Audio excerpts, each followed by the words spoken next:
Hey there, you get 2 videos today. I don't normally do that, but when I wrapped up my little video about Springer that hopefully you probably just watched, there were a couple things on my mind that just didn't seem to quite fit, so I thought let me just go ahead and do a little bonus video and share those with you.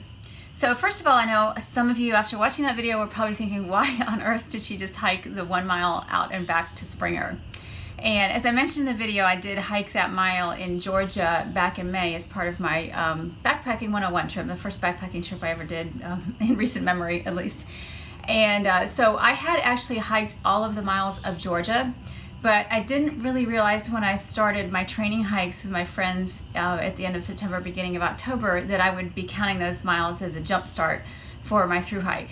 So I was just doing different sections and not really piecing them together, and then it was a couple months after that I realized, oh my gosh, if I do all this I can get Georgia done and start in North Carolina. So my plan was to hike that extra mile when we went from Springer up to Gooch Gap, and it turned out that there was a lot of ice and snow on that trip, and I did a whole video about hiking in the snow, which was my first time doing that. And we just decided, since that was about a 15-mile day, to not add the extra 2 miles to go south to Springer and back. So I kind of left myself with that mile just hanging there, and I didn't want it to be unfinished as part of my 12-month cycle of the thru hike. And as you probably know, the ATC defines a thru hike as completing the entire trail within 12 months. So if necessary, you can get on and off and stop and start as long as you do that. I do want to complete the majority of the trail in one go, and that's why I'm starting in North Carolina, heading for Katahdin.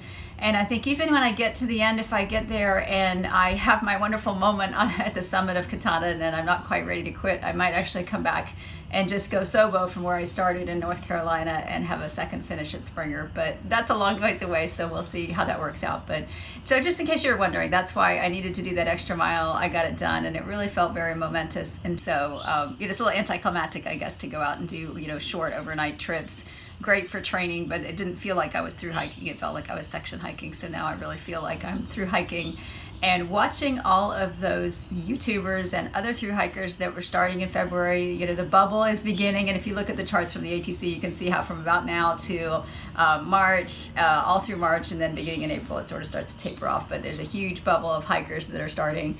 And it was great to meet some of them, but also just because I've been watching some of these other vloggers like Probation Termination and oh gosh, Bearded Servant. I know he hasn't started yet, but Grumpy and Baitbold and the other folks that just started this week.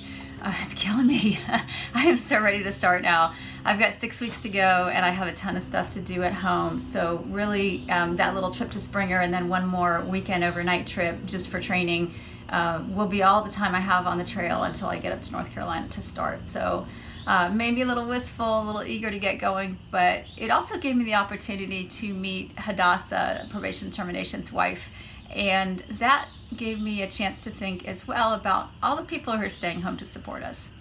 And my husband was in the Navy when we first got married, and I remember what it was like to be the person left at home for 3-4 months at a time. And granted, communication then wasn't what it is today, so we would go for quite a while without talking to each other. But even so, communication on the trail isn't the best either. We've got our technology, but sometimes it just doesn't work.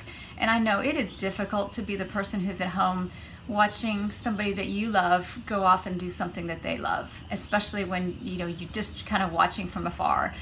So I really have to give a shout out to the husbands and wives and friends and family that are looking out for somebody on the trail.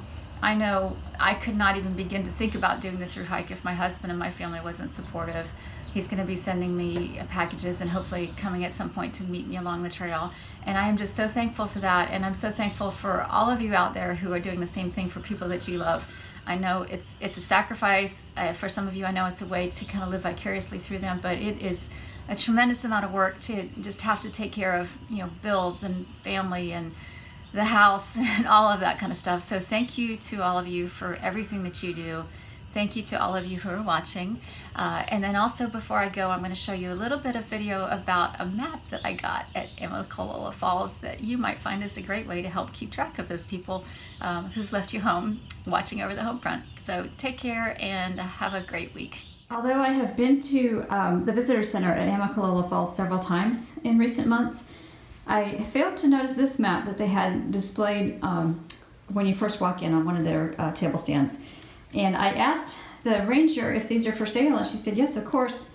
And I was really excited because every map that I've seen so far of the Appalachian Trail kind of rotates geography, and it's oriented so that the trail is going straight up and down like that.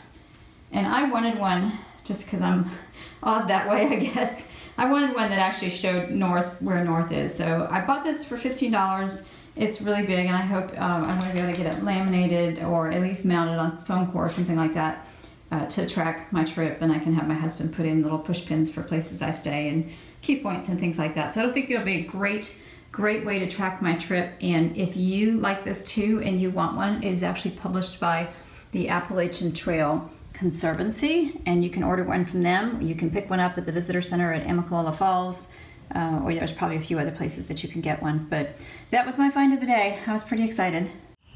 Oh my gosh, there's one thing I forgot, and it's really important, so bear with me for just another second or few. I have had some requests from people who watch this channel for a Q&A video, and I think as I'm coming up on time to leave, it would be a great time to do that if you have questions about my preparation process or my plans for the trail.